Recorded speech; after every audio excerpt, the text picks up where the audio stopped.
The top stories: Al-Shabaab's heavy explosives seized in Somali state.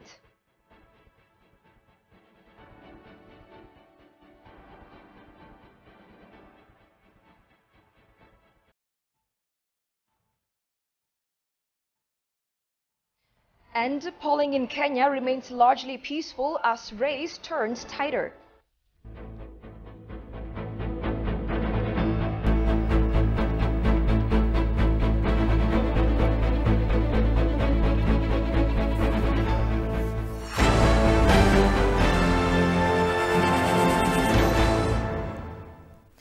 Hello and thank you for joining us. You're watching Addis News Hour with the news. I'm Tabitha John. Do stay with us. Ethiopia's Interim Security Command post stated that explosives that destroy buildings and heavy vehicles were found in the areas where Al-Shabaab was wiped out. The explosives buried by the terrorist group earlier and during the battle are being searched at the suggestion of the community. Kasaun Chane has the details. A member of the command post and a deputy commissioner of the Special Forces of the state of Somalia, Zakari Abdi Khalif, disclosed the National Defense Army and a security special force carried out joint counter-operations annihilating the terrorist Al-Shabaab that tried to infiltrate the country. The aftermath of the operation, he said, has revealed that the Al-Shabaab carried with it dangerous explosives and flammable materials that could destroy buildings. Moreover, heavy armored vehicles being seized thanks to cleanup operations, he said. The group mentioned that heavy metal explosives and jars containing flammable materials were seized through a survey of the destroyed areas and suggestions from the community. Man, guushasi waa guul uu keenay dhammaan hay'adaha amniga ee dalka Itoobiya. At the moment, we are closely inspecting explosives captured during the operation. The general public should be appreciated for its unreserved cooperation in this regard. Today, we managed to capture heavy machine guns with the capacity to blow buildings up to pieces. The momentous victory belongs to all the Ethiopians. Lieutenant Colonel Rad Guled, head of the Somali State's Special Forces Engineering Department, said that the seized explosives are anti-personnel, anti-vehicle, and each had the capacity to demolish high-rise buildings. Guled further said that the explosives were prepared in a garage and were captured before the enemy could put them to use. 38 አይነት ተፈነጣጣሪ ፈንጂዎች ናቸው ጸረ ተሽከርካሪና ጸረ ሰው ፈንጂ ናቸው. We have already captured more than 38 kinds of flammable explosive meant to be applied by the terrorist group to be used to destroy everything, including human beings and property. A variety of weapons were produced in the industrial technology, whereas some of the bombs are manufactured at the garage. በኤሌክትሮኒክስ የሚነሳ ፈንጂም ነው. It was noted that Ethiopia registers meaningful results in the reduction of road traffic accidents. The Transport and Logistics Minister, Dagmawit Moges, participated at a panel discussion held in Belgium, Brussels, as part of the European Development Days 2022 under the theme Safe and Green Mobility in Low and Middle-Income Countries. On the occasion, Dagmawit said that Ethiopia has ratified UN Road Traffic Convention and EU Road Safety Charter. Hence, the country's national road safety strategy is in line with the UN's Decade of Action. The minister underlined that meaningful results in the reduction of road traffic accidents are being achieved in Ethiopia. Dagmawit also highlighted the progress Ethiopia has made in implementing non-motorized transport as well as decarburization.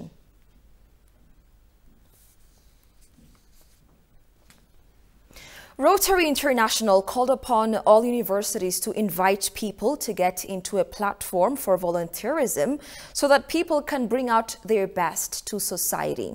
Rotary is a volunteer global network of over 1.4 million people and bound together with the common objective of coming up with lasting solutions with people in various problems in the communities across the globe.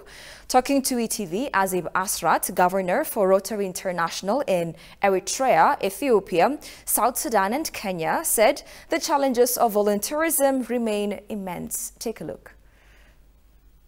Rotary International is a volunteer global network of over 1.4 million people bound together with the common objective of coming up with lasting solutions with people in various problems in the communities across the globe. Rotary was established in 1905 in the United States, Chicago, to take advantage of business people and professionals and help one another. Talking to ETV, Aziz Asrat, governor for Rotary International in Eritrea, Ethiopia, South Sudan and Kenya since 2013, disclosed that volunteerism is not a one-time effort, adding it involves investing money, time and knowledge. In Ethiopia, volunteerism or living together, sharing and caring has always been the motto of our life.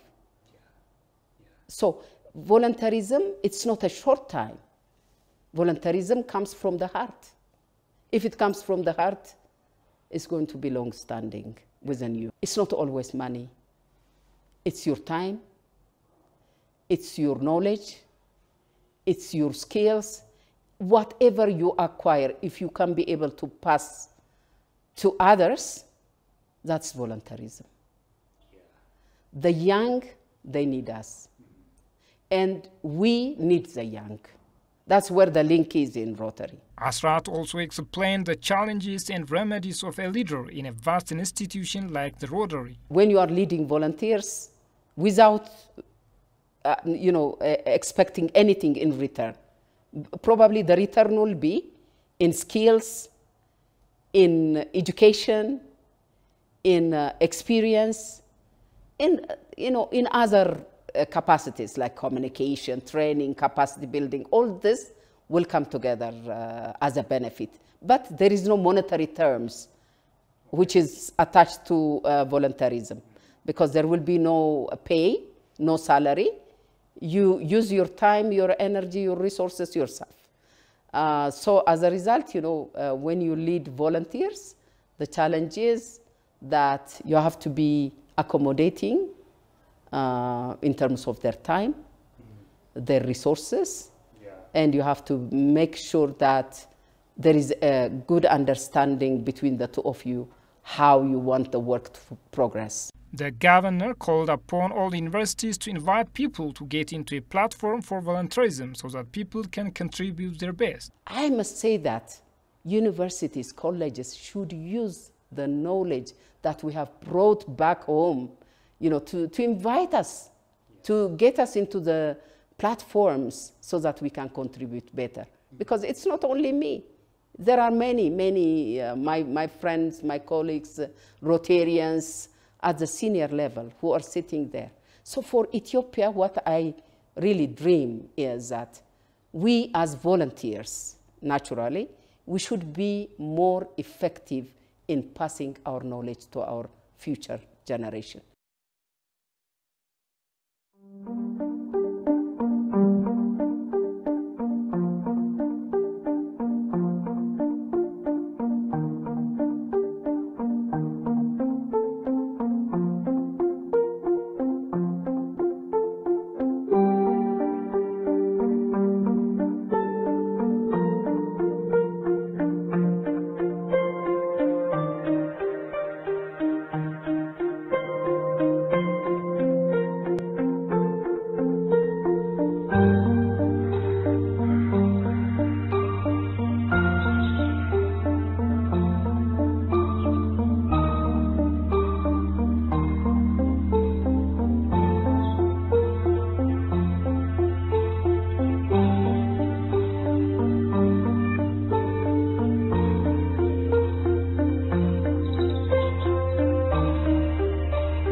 Welcome back. You're watching Addis News Hour. The World Food Programme, WFP, the UN Refugee Agency, UNHCR, and the Ethiopian Government Refugees and Returnees Affairs, RRS, appealed today for $73 million to feed over 750,000 refugees in Ethiopia for the coming 6 months.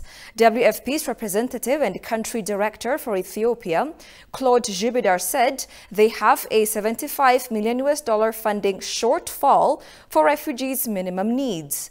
UNHCR's deputy representative in Ethiopia, Margaret Atieno, said they are concerned by the lack of food for refugees and solicited for more funding from donors.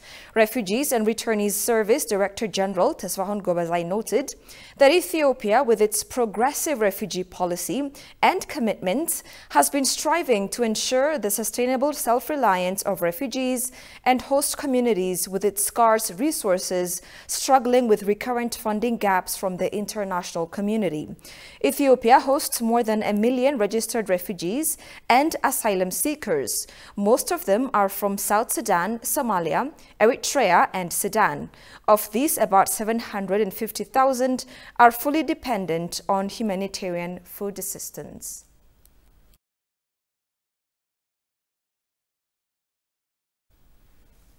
The United Nations stated that 12 tankers carrying 600,000 liters of fuel arrived in Tigray last week.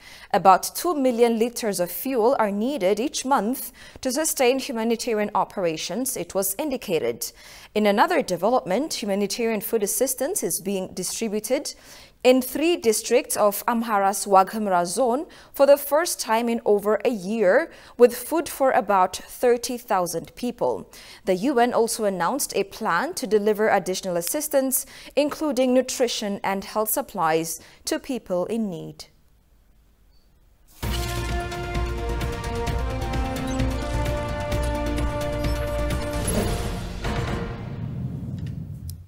In business news, a senior Nigerian government advisor says Nigeria takes lessons from Ethiopia in avocado production. The visit of a Nigerian delegation to Ethiopia has served to take lessons from the country in avocado production and the empowering of local farmers, the Nigerian senior government advisor said. Jerusalem Betzaha has more from the Ethiopian News Agency. Various research indicated that Ethiopia's landscape and climate are conducive to a wide variety of fruits and vegetables. The country is said to have a particularly eco-friendly environment with enormous potentials to become the major producer and exporter of fruits and vegetables.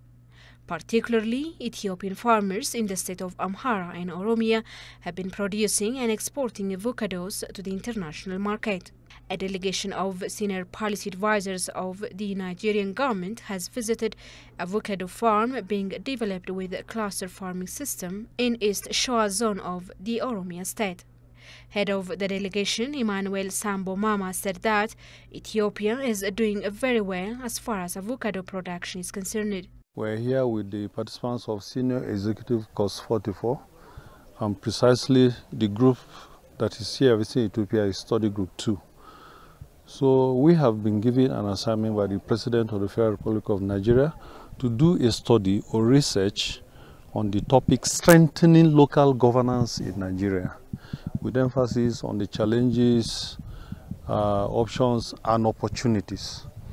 And we believe that Ethiopia is doing very well as far as strengthening local governance is concerned. So we believe by coming to Ethiopia, we will have some lessons to take back home to Nigeria. The lesson we are learning here is that we need to enhance the production of avocado in Nigeria, just like Ethiopia is doing. So I think we have some lessons to take back home. The other member of the delegation, Brigadier General Sylvester Liwede, said for his part that the effort of the Ethiopian government in empowering the local farmers to the extent of exporting is exemplary.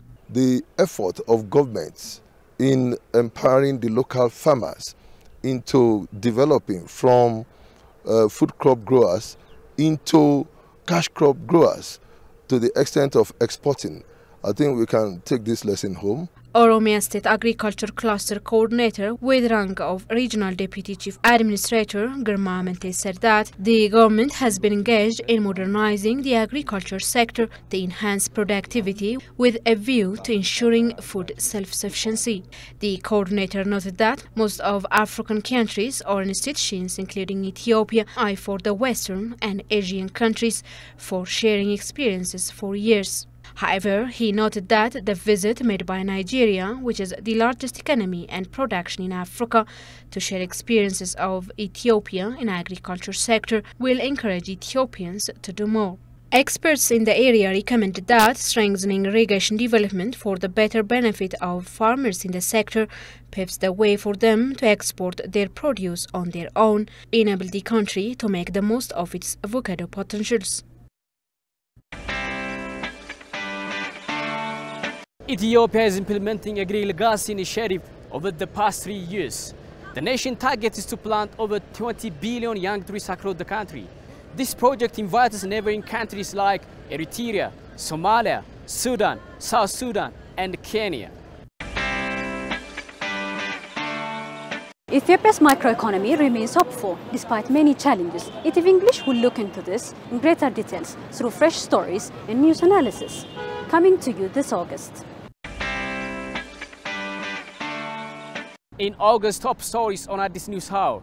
After the conflict in the northern parts of Ethiopia, TPLF is preparing another wage of war against Ethiopia. ETV Language is discussing these matters with professionals, experts, politicians, even government officials. We brought this information on Addis News Hour. Stay tuned to ETV Languages. Welcome back again, and now moving towards Kenya. Millions of Kenyans went to the polls today to choose their next president in what has become the most expensive election in a nation still plagued by famine, poverty, and other problems. It is a close race with former Prime Minister Raila Odinga only a few points ahead of Deputy President William Ruto in the latest polls. Kenyan polls were opened at 6 a.m. in most places countrywide. The Independent Electoral and Boundaries Commission, IEBC, announced that over 6.5 million Kenyans had turned up to vote. However, the elections couldn't escape the irregularities which marred the same exercise in the past. Habtamu Ashagri has the following account. Voting has in general been peaceful and smooth in Kenya despite some delays and problems with the electronic kit in some parts of the country. This vote follows an intense campaign dominated by debate about living costs, unemployment, and corruption. The frontrunners for president are ex-Prime Minister Raila Odinga and current Deputy President William Ruto. The outgoing President Uhuru Kenyatta is backing his former Mr. Odinga after a falling out with Mr. Ruto. Just over 30% of the 22 million registered voters had cast their vote by noon local time, the Electoral Commission has said. In a press briefing, the Independent Electoral Board Council announces that voting for parliamentary seats in Kitui, Rural and Rogai constituencies were postponed because wrong candidates' pictures were printed on ballot papers. At the same time, the new commission has allowed use of manual voter register in Makerere County for 84 polling stations and Kakamega County for 154 polling stations. William Ruto cast his ballot today in his home village of Sugai as polls open for Kenyans to elect a new leader. Having served as President Uhuru Kenyatta's deputy for the entirety of his 2 terms, Ruto is looking to topple Kenyatta-backed veteran politician Raila Odinga for the top seat. The people of Kenya will choose. And let me say that in moments like this is when the mighty and the powerful come to the realization that it is the simple and the ordinary that eventually make the choice.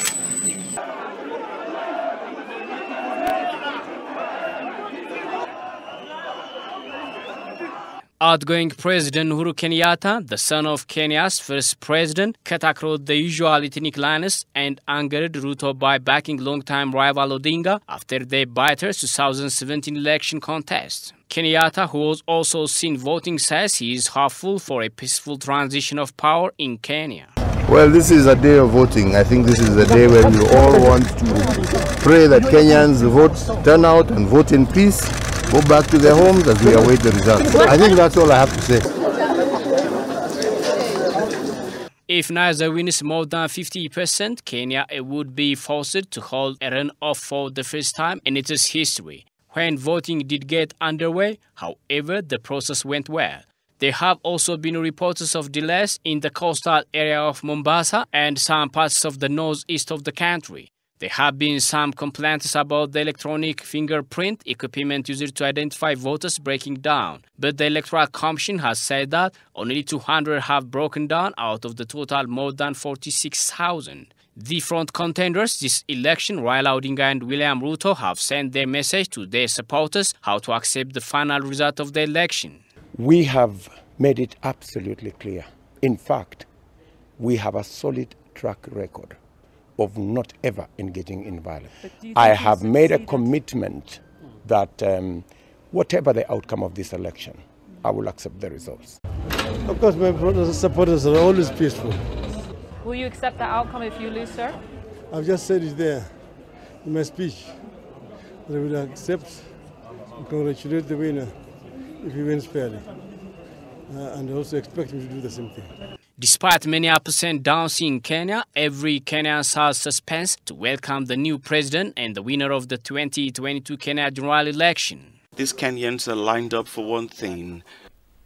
And finally, in a similar account, Kenyans lined up to vote in a high-stakes election today on Tuesday, with the East African powerhouse on edge as two political heavyweights battle it out in a fiercely contested race for the presidency. In this year's election, voters are hopeful for change and economic growth. Kasahun Chane has more from Africa News.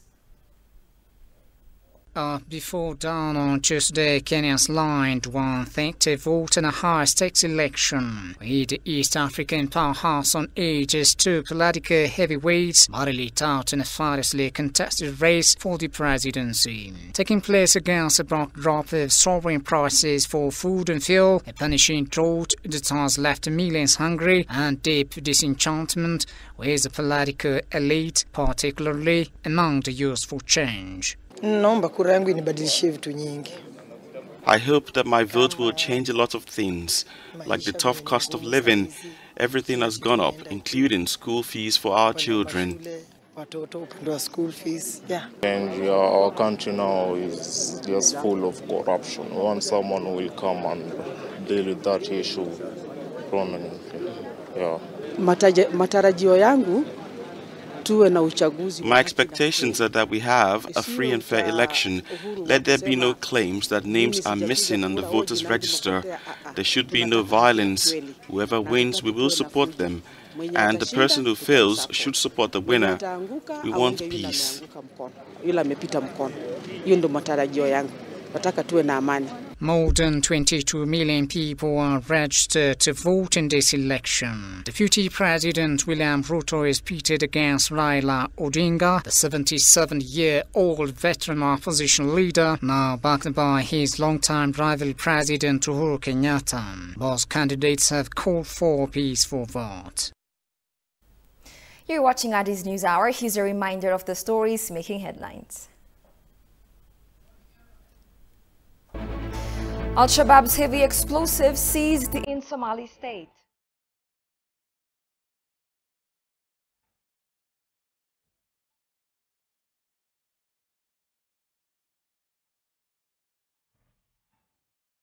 And polling in Kenya remains largely peaceful as race turns tighter.